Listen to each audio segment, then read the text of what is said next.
The safe capture. The assault on the diplomatic cruiser I.S.S. Virelia was over in under 6 minutes.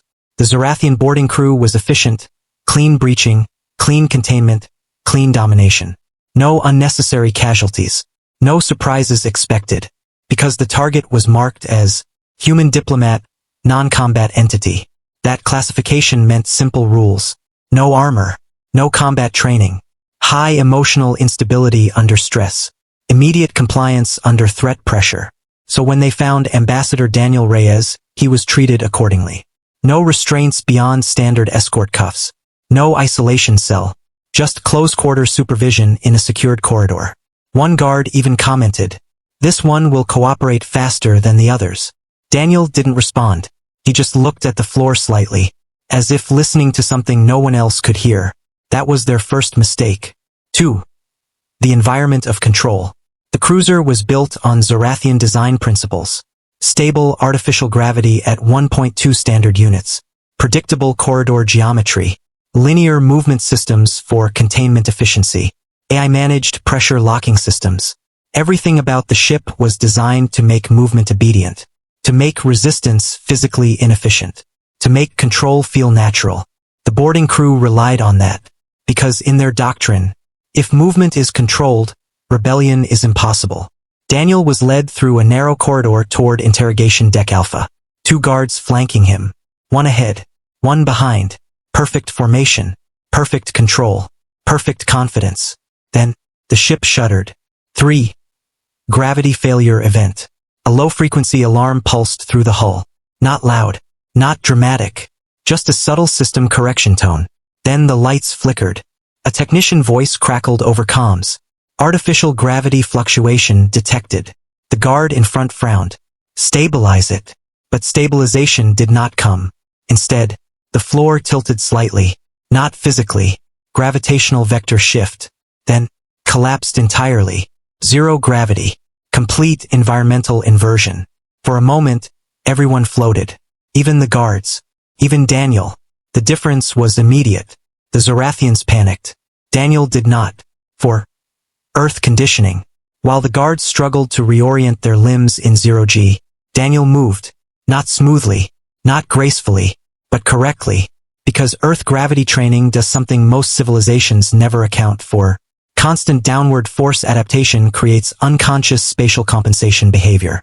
Daniel tucked his body. Rotated mid-air. Used corridor edges as momentum anchors.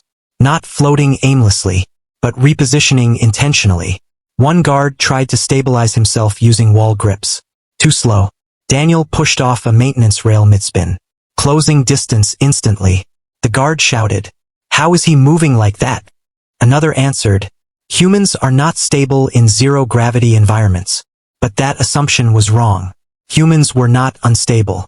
They were adaptive to instability. 5. The first disarm. The nearest guard reached for Daniel.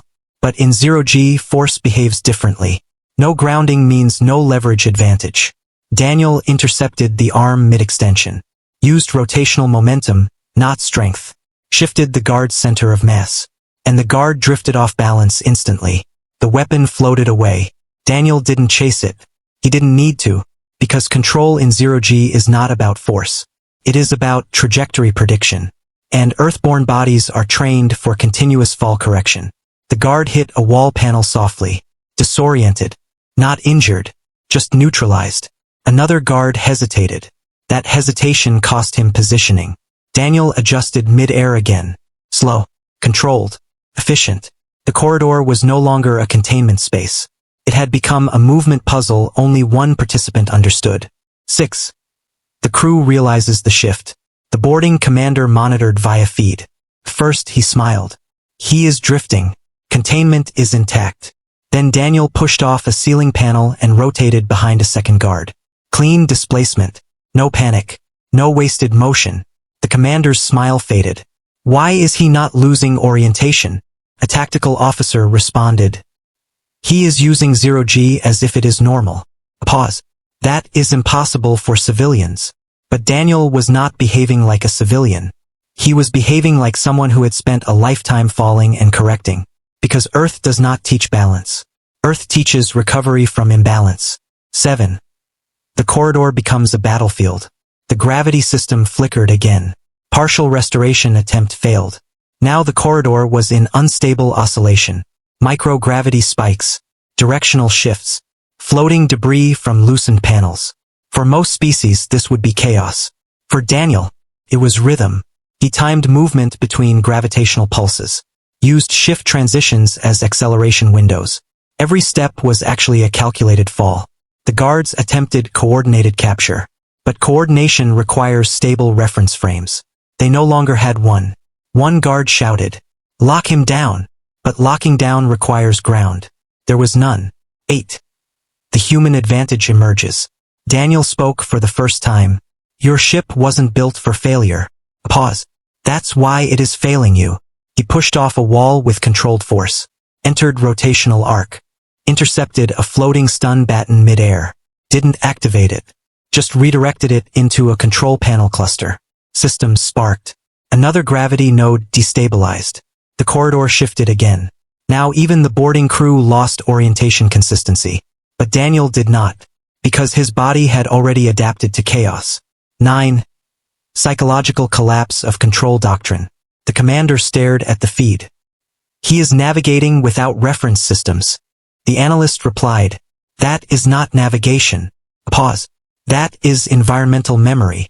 And that was the breaking point, because Zorathian doctrine assumed environment is static, control is possible.